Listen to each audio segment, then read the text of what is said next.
we live in such an unforgiving time. At least it seems that way anyway, to me. Some residents take down political signage from their neighbors' lawns. Some people get dragged through Facebook mud. Some get unfriended, canceled, their posts deleted. Hate spews from the mouths of some we think ought to know better, their viewpoints coming to define them. Some misuse language, twisting it to mean something completely different. As a result, truth stumbles in the public square, and people come to be named rather than loved. And there are very wise people who say that not taking sides favors the oppressors. And there are equally wise people who say that taking sides leads to violence. So what is a faithful person supposed to do when both of these things seem equally problematic and equally true? And so we seek ways to deal with the ideas and the information buffeting us every which way it turns. So we might pray, we might meditate, we might read scripture, and all of those are really good ways to calm the spirit and focus our energies. And even then, we might have trouble finding an adequate answer. For me, at least, scripture presents its own set of problems, as all of our roads seem crooked and the ways of peace elude us. Do we read the First Testament, or do we read the Second Testament? How would the prophet Isaiah, what would the prophet Isaiah have to say about the current situation? What about Jeremiah, who accused of oppressors demanding peace, peace, when clearly there was no peace to be had? What would Amos say, Amos who declared or demanded that justice flow like a river? What about Micah, who said that we should act with mercy and walk humbly with our God? The prophet Habakkuk, who tells us to write out our message plainly, so big that a runner might see it. How would the prophetess Huldah interpret the sign of the times? She accused Israel of not following the ways of God. And most importantly, what would Jesus do? What would he say? In spite of our search of scripture, so many Bible stories are taken out of context and held up as lessons when they actually might mean something completely different. So our gospel today is interesting for what it didn't include rather than what it did. Carefully chosen by those lectionary compilers who, as I said 2 weeks ago, always have a PowerPoint to make. It leaves out the beginning verses of chapter 18, where Jesus lovingly takes a child into his lap after being asked, who is the greatest in the kingdom of heaven? According to Jesus, a child is the greatest, and not the men flocking around him, jockeying for position in a hierarchy that will follow his death as night follows the day. Whoever, Jesus said, puts a stumbling block before one of these little ones, it would be better if a millstone were tied around the neck and the offender sent to the bottom of the ocean. But after leaving the sinner at the bottom of the ocean, Jesus proceeds to tell the story of the Good Shepherd, which is also omitted today, who apparently would abandon his 99 faithful sheep and go to the very bottom of the ocean to find and rescue the one who is condemned with the millstone around his neck. Then the chapter arrives at the part we read today, where 3 different ideas appear. And the first, of course, is the common sense way of dealing with those with whom you might have a disagreement. You talk to them. You explain your viewpoint. You tell them how you might feel that you've been wronged. And perhaps they'll actually understand, but perhaps they won't. It all seems so easy and common sense, but from hard experience, we know that triangulation and character assassination are sometimes likely to ensue from encounters of the bad kind. And then an unresolved encounter can lead to mediation, or it could lead to meddling, or misjudging the entire situation based upon the power paradigm that is set up in the next couple of verses. Those who were given the power to forgive sin from the confessional box or the soapbox can choose not to forgive based upon their own ideas and their own experiences and their own preconceived ideas, and relegate the alleged sinner to the unwelcome and hated position of the tax collector. So we don't want to be on the wrong side of the powers of domination. They are the ones who are throwing the sinners to the bottom of the ocean with the millstone, and they are not going to come and rescue them. So all of this is followed by Peter's most plaintive question, also left out. So how often am I supposed to forgive? And Jesus' response, 70 times 7, an unfathomable amount. Thus God forgives everyone, regardless of that human-sounding, binding, and loosing paradigm. But herein is a most important question. Can we ever become like God with her divine and everlasting forgiveness? The answer is, as always, very complicated. Over the course of the last 2 weeks, I watched a series on Hulu called A French Village, and I read a book called Irene's Children. And both are situated during World War II, the first in France and the second in Poland. Both imply, but never quite answer, how might you have behaved if your city was occupied by Nazis during the war? In the French story, some citizens became resistors, and some became collaborators, and most everybody else existed on a line that divided those two groups.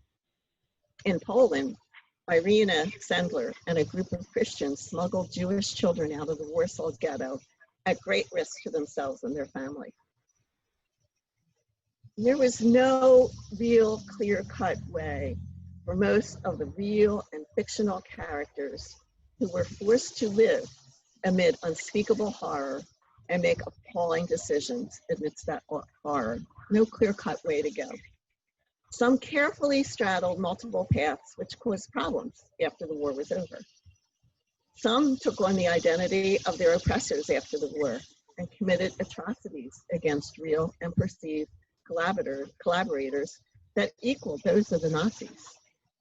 In Poland, the Catholics who saved Jewish children actually baptized them rather than just giving them Catholic identity papers. And as a result, some of the Catholics did not want to return the now baptized children to their Jewish families, causing a whole other level of trauma for everyone. So it should come as no surprise that forgiveness after the war took on epic proportions. If you forgive the collaborators, does that excuse their behavior? How does forgiving the collaborators who engaged in heinous crimes against humanity, how does that appear to the families who lost members who were betrayed by these very collaborators? Why should those who engaged in unspeakable evil get away scot-free and continue to enjoy their ill-gotten gains while those who did the right thing were starving? In other words, whose sins shall be forgiven and whose sins shall be retained? Forgiveness and absolution then, like now, depended largely upon those who found themselves or put themselves in charge. Of course, there were the Nuremberg trials after the war where 24 notorious Nazis were tried and convicted and hung. And my dad, who served 4 years in the South Pacific, was very leery of those trials and commented that the hands of the Americans and the Allies trying the Nazis were not squeaky clean. Let those without sin, he said, throw the stones. So as a result of the Nuremberg trials, instead of truth and reconciliation practiced by South Africans, there was death. Instead of restitution, there was retribution. But not for everyone involved. The American government and the Vatican quickly established so-called rat lines, where some Nazis and collaborators were allowed to escape to South America. Meanwhile, women who slept with Nazis, probably for food because they were starving, were ostracized and sometimes killed. Irina Sendler was renamed a terrorist by the Soviets who took over Poland, and her story remained untold until after the fall of the Soviet Union. So I told you, it was all very complicated. And because life is so complicated, there always needs to be caveats. So in spite of the command to forgive 70 times 7, we cannot allow evil to go unnamed or unchecked or quickly forgiven without the hard work of restitution. And that's what the Catholic Catechism says about the sacrament of penance. Without confession, penance, atonement, redemption, reparation, and finally, forgiveness without retribution, evil resounds throughout the generations. Contrary to the comment in the old movie Love Story, love means always saying that you are sorry. The bound and vengeful sin of war reparations imposed by the Allies impoverished Germany after World War I and led directly to the rise of Hitler in World War II and the deaths of some 20 million people. In the United States, white people have largely unbound and loosed themselves from the sins of slavery, Jim Crow, and racism, which has caused the deaths of unarmed Black men and boys and led to protesters marching in the streets demanding reparation for unspeakable sin. And yet vast swaths of church and state remain either silent or condemn the protesters and the spotty looting rather than the endemic and unaddressed racism that is tearing us all apart. They want the protesters and the victimized Black people to beg for forgiveness, all the while excusing their own role in exacerbating the situation. And so forgiveness can be a loaded word bandied about by the powers in an effort to retain the sins of those who are harmed while loosing their own. The word forgiveness is both beautiful and terrible. If it is used wisely, as it was in South Africa, one of the few countries that avoided a bloodbath, its beauty can last for generations and set a standard for the rest of the world. If used capriciously or violently, it destroys the fabric of society, setting the stage for more horror to come. And I think, my friends, that we need God's great big heart to figure out what to do about all of this. One thing that I have learned is that great sin causes great pain and great suffering. And we must not therefore be glib in our demands for forgiveness. We must also remember, as Brian Stevenson said in his wonderful book, Just Mercy, we are all greater than the worst thing we have ever done. I'm reminded of forgiveness by a speech Robert Kennedy gave after the death of Dr. King in 1968, another time of racial unrest. He said, "My favorite poet was Aeschylus, and he once wrote, 'Even in our sleep, pain which cannot forget falls drop by drop upon the heart until in our own despair, against our will, comes wisdom through the awful grace of God.'"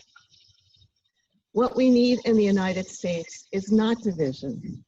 What we need in the United States is not hatred. What we need in the United States is not violence and lawlessness, but is love and wisdom and compassion towards one another, and a feeling of justice towards all who still suffer within our country. And so, my friends, let us live our lives within, under, and next to that awful grace of God and the promise of the divine's just mercy.